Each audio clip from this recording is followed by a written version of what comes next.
যদি এগুলো কোচানো হয়, আমাদের শাকিব খানকে নিয়ে যদি কেউ লাফালাফি ফালাফালি করে বা কোচাকুচি করে, আমরা সাকিবিয়ানরা কিন্তু চুপ থাকবো না। সে যেই শাকিব খান আরফান নিশুর ভক্তদের মাঝে প্রতিনিয়ত ঝগড়া লেগেই থাকে।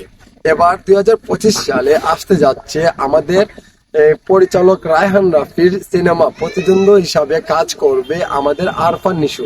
শাকিব খানের সাথে টেক্কা দেওয়ার জন্য একটি সিনেমা বানাচ্ছে আমাদের এই পরিচালক রায়হান রাফি। শাকিব খানের প্রতিদ্বন্দ্বী হিসাবে দেখতে পারবে আপনারা 2025 সালে ঈদে। শাকিব ভক্তদের এবং আরফান নিশু ভক্তদেরকে কিছু কথা বলতে চাই। আজকে আমি আসছি এটাই নিয়ে কিছু ডিসকাস করব আপনাদের সাথে। ভাই, এই ইন্ডাস্ট্রিটা কারো ক্ষমতার মাঝে না, কোনো দখল ভাবে কিন্তু স্থাপিত নয়। এই ইন্ডাস্ট্রিটা হচ্ছে একটা আনন্দের জায়গা, বিনোদনের জায়গা। সেই জায়গা আপনারা আনন্দ ভাবে নিবেন। আপনারা যদি ঝগড়া লেগে যান একজনের ভক্ত আরেকজন, আমরা কি ভাই, আমরা হলাম বাংলা সিনেমার ফ্যান, ঠিক আছে? এই বাংলা সিনেমা আপনারা দেখবেন, আমরা দেখবো, সেটা একটা ভালো একটা আনন্দের বিষয়। কিন্তু এই জিনিসটার সাথে যদি আমরা ভাই ভাই যদি গুলো লেগে যাই, তাহলে তো এটা হবে না, এটা অসুন্দর লাগে। কারণ আরফান নিশু বাংলাদেশের একজন মডেল অভিনেতা থেকে এখন বড় পর্দায় আসছে, আর আমাদের শাকিব খান তো বড় মাপের সুপারস্টার, তাকে মানতে হবে। বড় পর্দা থেকে গেল তার স্ট্রাগল শুরু হয়েছে।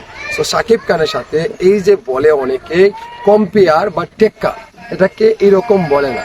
কারণ শাকিব খান সাথে বাংলার ইন্ডাস্ট্রিতে কারোর টেক্কা দেওয়ার কোনো দরকার নেই। আপনারা আপনাদের কাজের গতিটা বাড়াবেন, আপনাদের মেধা, আপনাদের অভিনয়ের মাধ্যমে এই স্থানে দখল করবেন। এই শাকিব খান যে স্থানটা দখল করেছে, এইরকম আপনারা চেষ্টা করেন না।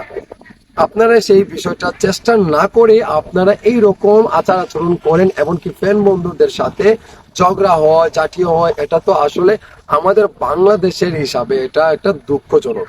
কারণ শাকিব খানের ফ্যান, আরফান নিশুর ফ্যান, আমরা সবাই কিন্তু বাংলাদেশি, আর আমরা সবাই বাংলাদেশি, সবাই কিন্তু ভাই ভাই, ঠিক আছে? তো এই বিষয়টা আপনারা মাথায় রাখবেন। যাই হোক না কেন, বাংলা সিনেমা যাতে উন্নতি করে, বাংলা সিনেমা যাতে আরো এগিয়ে যেতে পারে, আরো অনেক দূর যেতে পারে, আমরা সবার জন্য দোয়া করবো যাতে বাংলা সিনেমাকে এমন ভাবে প্রেজেন্ট করে বাংলা সিনেমা এত দূরে নিয়ে যায়, আমরা সেই দোয়াটা করব। কিন্তু আপনারা ঝগড়াঝাটি সেটা বন্ধ করবেন। আর আজকের পর থেকে আমি আপনাদেরকে বলতে চাই, আরফান নিশু বলেন, শাকিব খান বলেন, টেক্কা টেক্কি গুলো আসবেন না। আর সুপারস্টার আমাদের বাংলাদেশে একজনই, তার নাম হচ্ছে শাকিব খান। শাকিব খানের সাথে কেউ যদি কম্পেয়ার করে, আমি শাওন চুপ থাকবো না। কম্পেয়ার বলা যাবে না। আপনার জায়গা থেকে আপনি ভালো কিছু করার চেষ্টা করেন। আর শাকিব খান তো অলওয়েজ কিং, শাকিব খান তো বসই থাকবে, ঠিক আছে?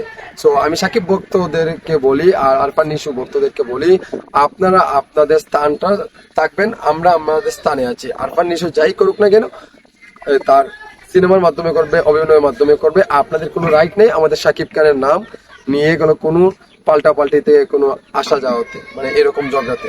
সো আমরা সাকিবিয়ান যারা রয়েছি, বা আমি একজন সাকিবিয়ান, আমার কাছ থেকে আমি বলি, আমরা কিন্তু আন্তাজি কোনো কথা বলি না বা মিথ্যা কোনো কথা বলি না। আমাদেরকে যদি এগুলো কোচানো হয়, আমাদের শাকিব খানকে নিয়ে যদি কেউ লাফালাফি ফালাফালি করে বা কোচাকুচি করে, আমরা সাকিবিয়ানরা কিন্তু চুপ থাকবো না। সে যেই হোক, সেটা ডাজন্ট ম্যাটার, সেটা আমাদের দেখার কোনো বিষয় নয়।